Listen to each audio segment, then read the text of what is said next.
네, 이준희 대변인 말씀해 주시죠. 네, 드럼통 지금 유시민 작가의 발언 때문에 지금 난리가 났습니다. 유시민 작가가 뭐라고 했습니까? 설날행 여사에 대해서 얘기를 하는데 설날행 여사에 대한 말 한마디에 여러 가지가 담겼습니다. 여성 비하, 노동자 비하, 학력 차별, 노인 비하까지. 야, 3 비하, 1 차별 지금 이렇게 되는데요.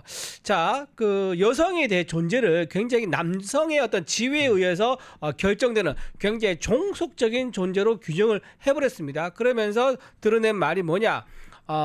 이제 남편이 서울대학교를 나왔는데 본인은 이제 고등학교밖에 안 나왔으니까 고등학교 졸업한 노동자가 보기에 서울대에 나온 서울대 출신이 노동운동하는 사람을 봤을 때 얼마나 대단하게 보였겠느냐라고 하면서 나와 김문수 다르겠구나 그런 아주 우월적 지위관계를 처음부터 시작했다라고 전제를 해요. 그러면서부터 이제 김문수 후보가 국회의원 되니까 국회의원 배우자가 됐고 또 도지사 되니까 도지사 배우자가 됐고 또 장관 되니까 장관이 배우자가 됐고 그리고 지금은 대통령 후보자 배우자까지 올라왔다라고 하면서 그 다음 한 말이 너무 충격적입니다. 인생에 갈 수 없는 자리가 있다라고 한 거예요. 여러분 그래서 제정신이 아니다. 그렇죠. 그 말에 이어서 이거 제정신이 아니다. 둥 떠 있다. 뭐 이렇게 얘기를 했단 말이에요. 네. 이거 정말 그 이제 유시민 작가의 세계관 머릿속에 어떤 게 차 있는가 알 수 있는 거예요. 자, 편견 그리고 차별이 내재되어 있는 거죠. 사람에게는 정해진 운명이 있다. 노력해봐야 의미 없는 것들이 이미 있다. 그런 존재가 있다는 것을 은연중에 드러낸 거 아닙니까? 정말 화가 많이 납니다. 그래서 그 방금 여기 그 백면 선생도 말씀을 전형적인 내로남불이 정석을 했는데 좌파들은 겉으로는 뭐 평등이다. 또 사회적 약자인 뭐 여성이라든지 또 가난한 사람을 돌봐야 된다 이렇게 하지만 그것이 정말 위선이고 내로남불이라는 게 지금 유시민의 이 썩은 말을 통해서 여실히 드러났죠. 그리고 이것은 비단 유시민뿐만 아니죠. 조국도 그렇고 문재인도 그렇습니다. 이게 좌파들의 공통적인 특징인지 모르겠어요. 유시민 같은 경우 서울대 출신이기 때문에 저도 이제 서울대 어떤 선후배들한테 그런 이야기를 들었는데 온갖 어떤 위선은 다 떨고 있는데 겉으로 입으로는 뭐 평등이다 그렇게 이야기했는데 지금 그런 어떤 위선이 지금 이제 탄로나고 있는 거죠. 그렇죠. 그리고 또 하나 이분이 노무현 재단 전 이제 사무국장이니까 위원장이니까 했었는데 이사장 했었죠. 노무현 재단의 전 이사장을 했었는데 노무현 전 대통령이 고졸입니다. 그리고 권양수 여사는 중졸입니다. 고등학교 다니다가 중퇴를 해서 결국은 중졸인데 그러면 그동안 노무현 전 대통령에 대한 존경심 그리고 권양수 여사에 대한 존경심 이게 다 뭐라는 겁니까? 전부 다 속으로는 겉으로는 존경합니다. 사랑합니다. 배울 거 많습니다. 라고 했지만 속으로는 아이고 고등학교밖에 못 나온 또는 중학교밖에 못 나온 라고 하면서 올라갈 수 없는 자리에 올라갔구나라고 생각하고 있었다는 걸 은연중에 드러낸 거 아니겠습니까? 노무현 대통령뿐만 아니고 그 김대중 대통령도 고졸 출신이고요. 그렇죠. 네. 그다음에 설란이 인사가 53년생이죠. 예. 그때는 사실은 고등학교 졸업자도 대단한 겁니다. 그렇죠, 맞아요. 특히 순천여고 출신 아닙니까? 명문고 출신인데 그만큼 그때 있는 저희들 세대 어머니 혹은 누님들 같은 경우는 집이 가난해서 혹은 또 밑에 있는 동생들을 공부시키기 위해서 정말 그 일찍부터 공장에 간 여공 어떤 그런 생활을 하신 분들이 어마어마하게 많습니다. 그런 어떤 분들로 인해서 동생들이 공부를 하고 그리고 또 사회적으로 빨리빨리 자리를 잡는데 역할을 했는데 그런 걸 가지고 고졸이라고 저렇게 마음속에서 그동안 깔보고 비하하고 경멸했던 그런 것들이 지금 이제 다 담겨져 있다는 거 아닙니까? 네, 맞습니다. 이 유시민이라는 분이 뭐 이렇게 말하는 게 하루 이틀은 아닌데 오죽하면 양대 노총에서 한국 노총과 민국 노총, 민주노총에서 민주노총도 유시민 사과하라고까지 발언을 했어요. 한노총은 나이값 해라 그랬죠. 네, 나이값 하라고 그러고 사과하라고 했고 이분 화면 띄워주세요. 이분 유시민 이분은 한동훈 전 대표에 대해서 명예훼손을 해가지고 손해배상 3천만 원이 또 인정이 된 분입니다. 뭐 검찰이 노무현 재단에 뭘 들춰보려고 했다 뭐 이런 얘기도 했었고 또 이재명 대표 아들에 대해서 그 발언에 대해서는 보통 청년들이 뭐 요즘 청년들은 그런 발언을 한다 뭐 이런 식으로까지 예전에 방송에서 또 말을 한 적이 있어요. 그러니까 이분이 옛날에 했던 발언 중에 뭐 60대가 되면 뇌가 썩는다고 뭐 이런 발언도 했었는데 지금 뭐 본인 발언대로 본인이 흘러가시는 것인지 그리고 그 약간 김어준의 그 이 설란영 여사에 관련된 발언뿐만 아니라 이런 식으로 얘기했어요. 김문수 후보는 할배다. 노인 할배인데 비하 발언이죠. 그 할배가 그 국민의힘의 대선 후보가 된 거는 사고다. 뭐 이런 식으로 발언을 그렇죠. 했어요. 그러니까 이거를 마치 청중도 앉혀놓고 농담 따먹게 하면서 얘기를 했는데 그러려면 이제 친구들하고 뭐 수다 떠는 건 제가 이해를 하겠지만 어떠한 유튜브 언론에 나와서 얘기하는 거는 정말 부적절한 말입니다. 자, 이제 할배란 말이 굉장히 노인 비하 발언인데 왜 그러냐면요. 지금 DJ가 대선 출마했을 때 있지 않습니까? 네. 그때 김문수 후보랑 나이가 굉장히 비슷합니다. 네. 요 나이 때 나와서 대통령이 돼버립니다. 됐습니다. 근데 그때 나왔을 때 그럼 DJ도 그러면 할배였습니까? 그렇게 볼 수 없는 거죠. 그만큼 나이가 있으면서 많은 경험을 하고 지혜를 쌓고 역량을 키웠다라고 해서 지금 대통령까지 오르신 분인데 그런 부분에 대해서 할배라고 비하하면서 얘기한 것은 굉장히 편향되고 왜곡된 인식을 가지고 있다는 것을 보여준다고 봅니다. 내성남 유시민이가 할배라고 하는 건 이런 취지의 할배라고 한 거예요. 그러니까 그 민주화 운동, 학생 운동, 노동 운동에서는 유시민 씨에 비해서 우리 김문수 후보가 훨씬 더 선배죠. 그죠, 훨씬 선배죠. 그래서 그때까지는 굉장히 이제 존경을 하다가 이제 김문수 후보가 YS에 의해서 이제 정계 입문을 하고 이제 하면서 이제 그 전향을 했지 않습니까? 그렇죠. 예. 전향을 하면서 그때부터 할배라는 거예요. 그러니까 무슨 말인가 하면 만약에 김문수 후보가 계속해서 좌파 진영에 머물러 있으면 할배가 아닌데 네네네. 전향을 함으로써 할배가 됐다는 거예요. 그런 어떤 취지입니다. 그러니까 다시 말하면 지금 설란영 여사에 대해서도 왜 이렇게 비판을 합니까? 설란영 여사가 지금 이제 전국 투어를 하면서 본인이 국회의원 그리고 경기도지사 3호로 있었지만 자기는 절대 법칼 쓰지 않았다. 네네네. 이런 식으로 해서 그 김혜경 씨를 비꼬고 비판했잖아요. 네. 거기에 대해서 이제 이 유시민 씨가 비판을 하면서 자연스럽게 설란영 여사에 대해서 비판한 거예요. 네. 자, 그럼 결론은 뭐냐? 이 좌파 진영, 특히 유시민 같은 사람은 세상에 옳고 그름의 판단의 기준이 다른 합리적인 기준이 아니라 자기 진영인 거예요. 자기 진영.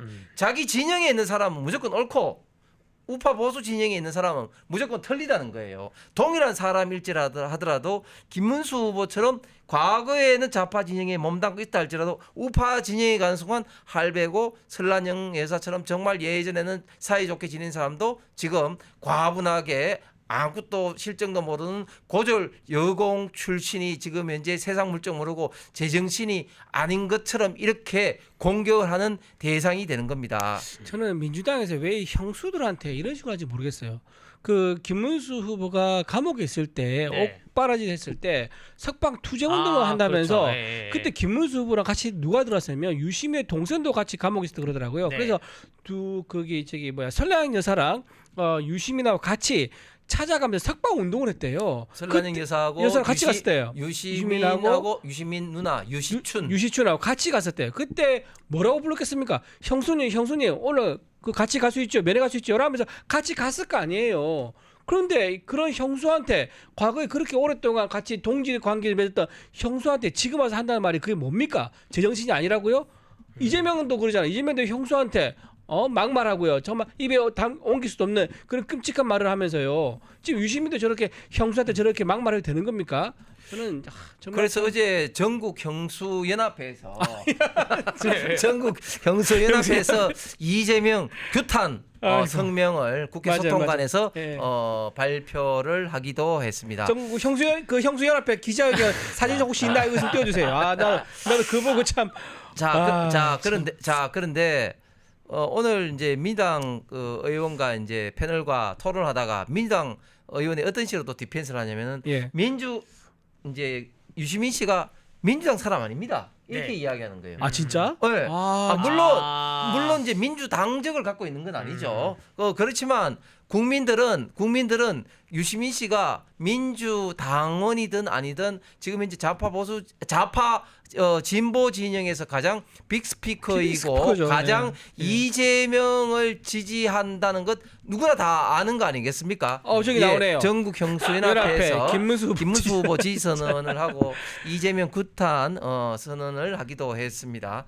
그래서 지금 뭐 이 사람들이 민주당에서 지금 그 유시민 씨 이런 발언에 대해서 굉장히 좀 파급 효과를 좀 축소하기 위해서 지금 현재 애를 쓰고 있지만 제가 볼 때는 대선 막판에 이게 정말 핵폭탄 이슈가 된 것 같습니다. 그렇죠. 예, 핵폭탄 맞아요. 이슈가 예, 됐어요. 예, 예. 아니 양대 노총이 민노총, 한노총이 동시에 이렇게 좌파 대표적인 빅스피커 유시민을 이렇게 비판하고 사과라고 요구한 적이 없습니다. 그렇죠. 그리고 진짜 그럴 만한 게 진짜 화가 날 만해요. 왜냐면 설레영 여사는 1,500명 노조를 대표하는 노조위원장 출신이에요. 네. 노조를 얼마나 우습게 알면 저런 말 하느냐라고 노조에 화가 날 수는 없는 거죠. 예. 거기다가 지금 또 이제 노동자 그렇죠. 또 고졸 출신들이 얼마나 많이 있습니까? 그렇죠. 예, 예. 오늘 또 고졸 출신의 또 여성 의원 우리 국힘의 또 김미애 의원도 성명을 냈는데 고졸 출신 분들이 얼마나 많이 맞아요, 있습니까? 맞아요. 그렇죠. 우리 대한민국은 성장의 사다리가 아직까지도 갖고 있는 나라입니다. 고졸로 해서 본인들이 더 빨리 사회에 진출해서 열심히 일하시고 나중에 또 학위를 받는 그런 분들도 많고 또 가정 형평상 어쩔 수 없이 대학교에 진학을 하지 못하는 그런 분들도 많이 있는데 그런 어떤 분들에게 얼마나 피눈물 나는 그런 어떤 이야기를 합니까? 그래서 지금 유시민의 이런 어떤 발언은 정말 핵폭탄이 돼서 우리 회의가는 굉장히 지금 고마운 존재가 되고 있는 것 같습니다. 오히려 그렇게 되죠. 유시민 씨가 사과를 할까요? 고민을 많이 할 것 같은데 아마 이제까지 해왔던 그러한 지금 사과 안 하고 있죠. 행동 형상에 봤을 때는 사과를 하지 않을 거라고 저는 생각을 합니다. 네. 네. 그리고 아까 보통 청년 얘기해서 좀 이어서 좀 네. 말씀드려도 될까요? 네. 그 유시민 후보가 지금 유시민 작가가 이재명 후보의 아들에 대해서 보통 청년들이 다 할 수 있는 일이다라고 네. 하면서 성폭력 언어에 대해서 이제 감싸는 얘기를 네. 했단 말이에요. 근데 보통 청년들이 상습 도박을 할 수 있습니까? 도박 한다고 해봤자 보통 온라인에서 얼마 정도 하겠어요? 네. 좀 뭐 자기 알바해서 버는 돈 10만 원 많아봤자 100만 원 정도 되겠죠. 도박 정도 한다 그러면. 근데 이 이재명 후보의 아들은요. 2억 3천만 원을 도박을 했습니다. 이게 판돈의 크기가 아닙니다. 본인이 사이버 도박을 하기 위해서 집어넣은 돈. 입금한 돈이 2억 3천만 원이 넘습니다. 제가 여기 보면 이제 범죄 이제 일람표인데 이게 굉장히 자세히 나왔어요. 총 몇 월 며칠 얼마 넣었는지 제가 이거를 싹 다 뒤져봤습니다. 싹 다 뒤져봤는데 너무 충격적이에요. 이게 보면은요, 총 금액을 100만 원 넣는 금액이 얼마인지 아세요? 총 53번. 53번이 100만 원이 그것만 넘습니다. 해도 한 5천 몇백이네요. 그러면 그리고 가장 많았던 금액이 얼마인지 아세요? 675만 원 한 번에 넣었을 때. 한 번에 675만 원 넣었어요. 그리고 제가 특이한 날짜를 봤는데 2021년 10월 16일부터 26일 요 열흘 사이 있죠. 열흘. 네. 이 열흘 사이 총 금액이 얼마인지 아세요? 입금한 게 2,500만 원이 넘어요. 열흘 사이에 무지개 20대 청년이 도대체 무슨 돈으로 2,500만 원을 입금해서 도박을 합니까? 네. 그러니까 자꾸 나오는 얘기가 이게 보통 청년이라고 할 수 있느냐? 그러면서 이 돈의 출처는 이건 분명히 아버지가 돈을 줬다 하더라도 뭐 100만 원 뭐 많이 줘봤자 이 정도 주겠죠. 그런데 어떻게 2,500만 원을 줍니까? 불과 열흘 사이에. 이거는 그래서 외부에서 누군가 준 돈이 아닌가라고 네. 의심할 수밖에 없는 거예요. 외부에 그래서 주든지 아니면 불법 정렬을 했든지. 그렇죠. 그렇게 뭐 볼수 없는 대장동 거죠. 저수지 이런 데서 뭐 정리할 수도 있는 그렇죠. 거죠. 대장 저수지 어디 뭐 호수 뭐 아래 드럼통을 네. 뚜껑 열어가지고 꺼내왔다든지 그럴 자, 수도 있는 거죠. 그런데 민주당 네. 패널들은 어떻게 또 이제 이걸 디펜스하냐면은 이건 이제 입금한 것은 2억 3천이 맞을지 모르겠지만 네. 일부 또 딴 거를 인출했다. 롤링 금액. 자, 전문용어로 그거 롤링이라고 제 그러죠. 설명드릴게요. 예. 그게 말이 안 되는 게요. 예. 따지 않습니까? 따면 거기서 또 다시 또 투자를 또 써요. 거기서 안에서 그걸 현금화 시키지 않는단 말이에요. 네, 제가 도박장 사이트 사건 전문으로서 한 2억 2천이 들어갔다는 거는 민주당 논리에 의하면 2억 2천을 다시 딴 거잖아요. 네. 그럼 도박장 사이트 운영자들은 어떻게 하냐? 셧다운 시켜요. 접근을 못하게 시킵니다. 아, 그렇구나. 그러니까 이게 도박이라는 게 딸 수 있는 구조가 아니에요. 그렇죠. 내가 뭐 10,000원을 넣는데 내가 50만 원을 땄다. 내가 100만 원을 넣는데 5천만 원 땄다. 그러면 도박장 사이트 운영자들이 그거를 셧다운을 시킵니다. 그래서 이게 이렇게 2억 2천을 따가지고 2억 2천을 다시 넣었다? 이거는 말도 안 되는 논리입니다. 네. 자, 그래서 이 지금 상황이 그 선거 공보물에 신고되어 있는 아들의 전 재산은 390만 원이죠. 그리고 지금 양양했던 월세 보증금이 10만 원입니다. 이거 더하면 그냥 재산이 400이에요. 네. 400이라는 사람이 도대체 2억 3천만 원 어디다 쓰며 네. 그리고 이번 6월 달에 다음 달이죠. 결혼을 한다 그래요. 네. 근데 3천가 그 비싼 웨딩 장소를 어떻게 무슨 비용으로 하객 밥값도 네. 무슨 비용으로 네, 이런 것들 너무 좀 의아해요. 민주당이 진짜 2억 2천을 딴 돈이라 말하면 안 되는 게 그렇게 말하는 순간 대한민국에 있는 모든 청년들이 아니 이런 거죠. 민주당 논리는 네. 총 입금 금액이 지금 이제 한 2억 3천이 네, 되는데 그것을 이제 계속해서 이제 새로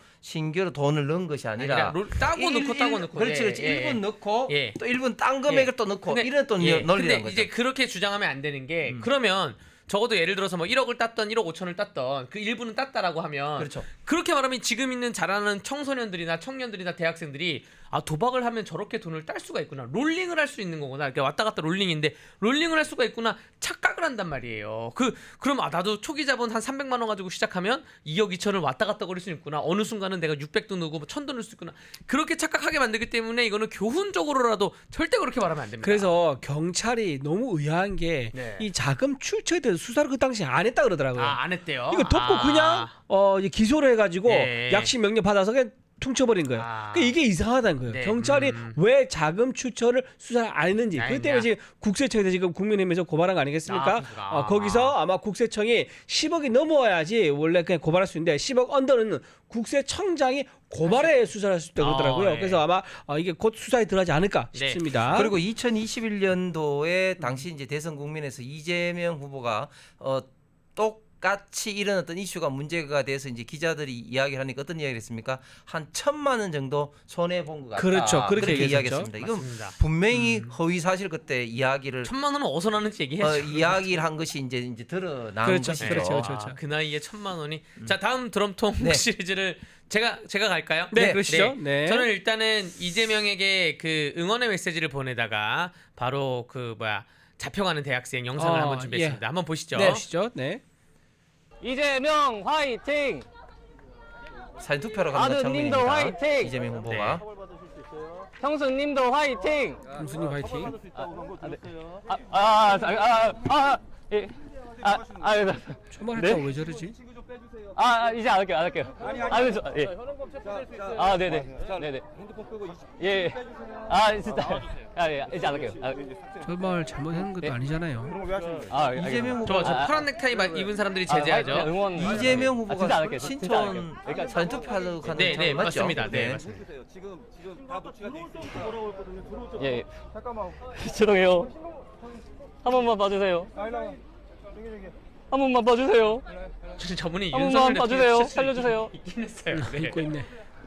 근데 저 자꾸 이제 네. 영상을 끄라 그러는데 네. 영상을 끄게 하라고 하는 거는 강요죄입니다. 네? 근데 제가 그때 끄라고 네. 할 때 안 꺼도 되는 거죠. 네, 안 끄면 됩니다. 예. 지금 예? 영상이요? 자, 이제 저 저분이 그냥 여기- 이재명 화이팅 하면서 형수님 약간 연예인 이름 네. 대면서 그랬던 것 같아요. 그렇다 하더라도 아니 저분이 연대 박준영입니까? 예, 맞아요. 맞습니다. 그 예, 맞습니다. MBC 사장 아들. 사장 아들이고 네, 사장 맞습니다. 그 연세대에서 탄핵 반대 맞아요. 맞습니다. 연설 예, 올라갔던. 선언 네. 선언을 이제 맨 처음 주도했던 했던. 학생입니다. 맞아요. 맞습니다. 그러니까 이게 정말로 이재명이 나는 경호를 받고 뭐 방탄하면서 청년들 안 만나고 애들만 만나겠다. 그러니까 그런 것까지는 이해를 하겠는데 지금 목소리까지 안 듣겠다라는 거는 표현의 자유를 굉장히 제한하는 거고 예전에 노무현 대통령은 계란을 맞았을 때 이 정도 맞아야지 뭐 국민들이 마음이 녹아들지 않겠습니까? 이렇게 발언을 했잖아요. 그러니까 누군가가 저렇게 예전에 저희가 드럼통에서 어린이 휴대폰을 뺏어가는 장면 하나 또 보여드렸죠. 네, 맞아요. 그러니까 이게 너무나 지금 대한민국이 정말 독재 시대로 폭력적이야.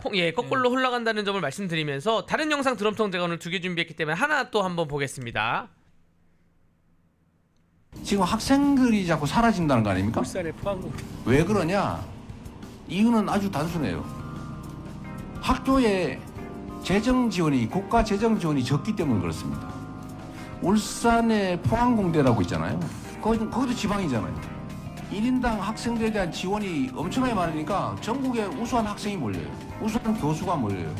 그러니까 거기가 우수한 자, 대학이 저는 되는 거예요. 이제 이재명이 단순히 뭐 울산 포항공대 이 발언을 좀 비판하고자 하는 게 아니라 저 기본소득에 대한 모든 사고방식이 돈을 뿌리면 된다는 사고방식이 교육학에도 있는 거예요.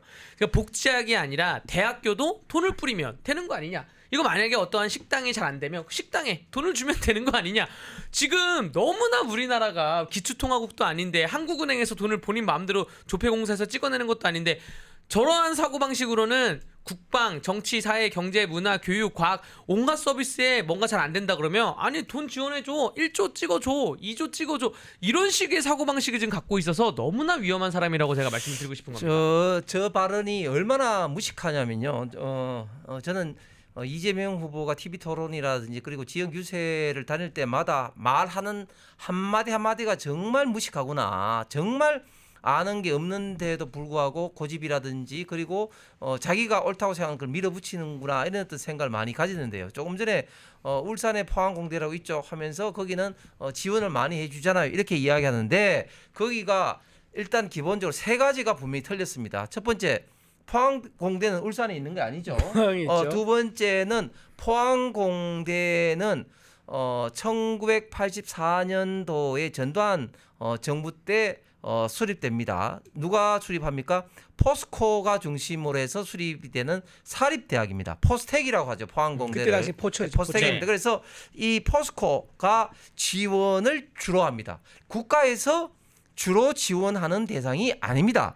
나중에 다른 사립대처럼 일부 국가가 지원해 주기도 하지만 주는 사립대이기 때문에 포스코가 주축입니다. 그리고 세 번째 왜 포항공대, 포스텍이 세계적인 대학이 됐느냐? 간단합니다.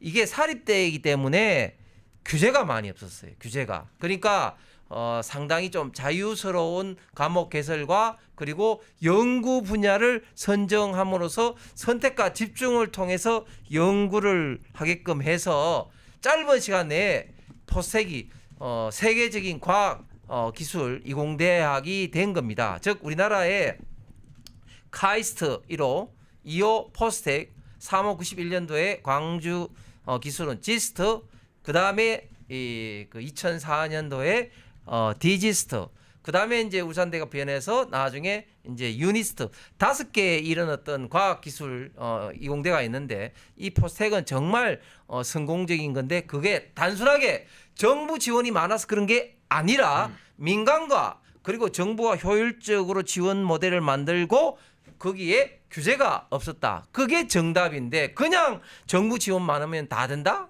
정말 바보 같고 정말 무식한 이야기죠. 포스텍 제가 잠깐 말씀드리면 제가 어릴 때 포항공대 명문 대학이라는 얘기 들었었는데 그때 들었던 가장 매력적인 이야기 중에 하나가 뭐냐면 거기 가면 학비가 안 든다는 얘기를 들은 적이 있었어요. 이게 뭐냐 지금은 학비가 들 겁니다. 근데 그 당시에 어디를 모델로 해서 만든 대학인 줄 아세요? MIT를 모델로 해서 만들었었어요. 그래서 박태준 당시에 이제 포항제철 회장이 정말 야심차게 기술 공과대학을 한번 만들자 했는데 그때 대학 규모도 초민입니다. 300명. 보통 대학은 뭐 몇천 명입니다. 네. 몇천 명인데 300명의 핵심 인재만 키우자라고 하면서 그 당시에 학비를 전액 무상으로 해가지고 인재들을 모았었어요. 그리고 그때 교수들의 월급 있지 않습니까? 사립대, 국립대학과 비교할 수 없을 만큼 최고 수준의 교수들 연봉을 책정을 해줍니다. 그렇게 해서 지금 만든 대학이 초기에 만들었기 때문에 이렇게 우수한 인재가 모이는 거거든요. 근데 정부하고는 전혀 관계가 없습니다. 그런데 지금 이재명 후보는 마치 정부가 돈을 갖다 부어가지고 만든 것처럼 얘기하는데 지금 저기서 현장에서 모르고 있는 사람들은 그 들으면서 정부가 돈을 갖다 부어서 만든 거구나 라고 오해를 할 거 아닙니까? 이렇게 스토리를 제대로 알지도 못하면서 당당하게 얘기하니까 많은 사람들한테 잘못된 정보가 계속 전달되고 있다 생각합니다. 이게 뭐 드럼통을 하니까 잠깐 교육 이야기를 잠깐 하면요.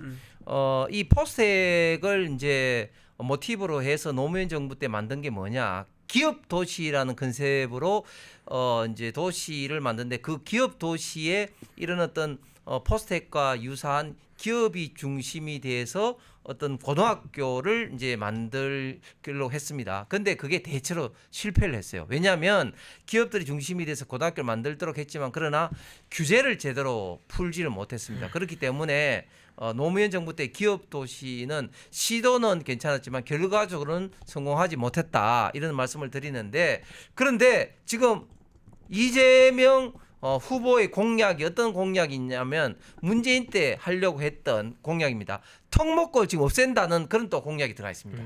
턱 그렇죠. 먹고. 네. 턱 먹고 우리가 문재인 정부 때 이 턱 먹고 없애는 것 때문에 얼마나 국민의힘에서 반대하고 또 학부모라든지 학생들이 반대해서 겨우겨우 살렸지 않습니까? 윤석열 정부 들어와서 그 정책을 없앴잖아요. 그런데 그걸 다시 하려고 한다. 즉 이렇게 4차 산업혁명 시대에 더 과학기술 인재를 키워야 되는데 아직까지 이런 어떤 평준화의 어떤 논리를 통해서 턱목을 없애려고 한다. 정말 4차 산업혁명 시대에 국가 경쟁력을 더 후퇴시키는 그런 정책을 또 피려고 지금 이재명 민주당 정부가 준비를 하고 있다.